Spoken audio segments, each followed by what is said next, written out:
Audrey Pulvar fait partie des victimes collatérales de l'inceste.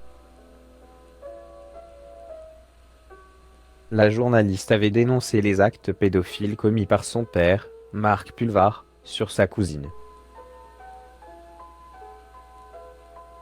Au micro de BFM TV, l'adjointe à la mairie de Paris est revenue sur ses soirs de vacances où elle dormait à côté de sa cousine pendant que son père la violait.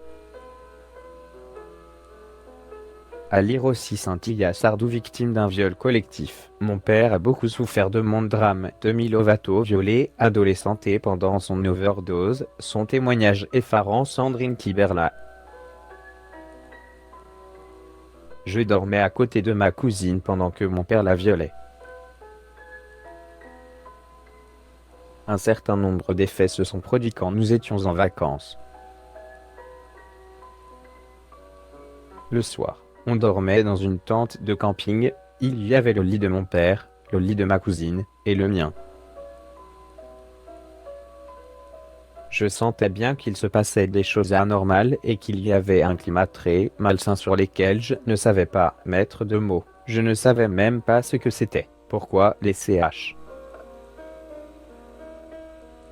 Se souvient l'ancienne présentatrice du JT. Audrey Pulvar soulève un point important pour de nombreux proches de coupables, la culpabilité et la question de l'hérédité du mal. Mon père était un monstre. Quand on est l'enfant du monstre, on se demande si on n'est pas un monstre soi-même. Beaucoup de gens n'ont pas compris, et j'ai envie de dire tant mieux pour elles et pour eux. Parce que ça veut dire qu'ils n'ont pas été confrontés à ce problème. Mais tous ceux et toutes celles qui ont été confrontés. Libre à chacun de se faire son avis. Et à cela, soit en tant que victime, soit en tant qu'entourage, savent de quoi je parle, développe Audrey Pulvar, qui a ainsi porté un temps le poids de la culpabilité. Depuis son témoignage sur son père Marc, Audrey Pulvar reçoit de nombreux témoignages. Face à Pauline de Malherbe, la candidate de gauche aux élections régionales en Île-de-France n'en cite qu'un, celui d'un adversaire redoutable ayant été victime de pédocriminalité jusqu'à l'âge. Il me disait, moi aussi je me demandais si j'étais un monstre.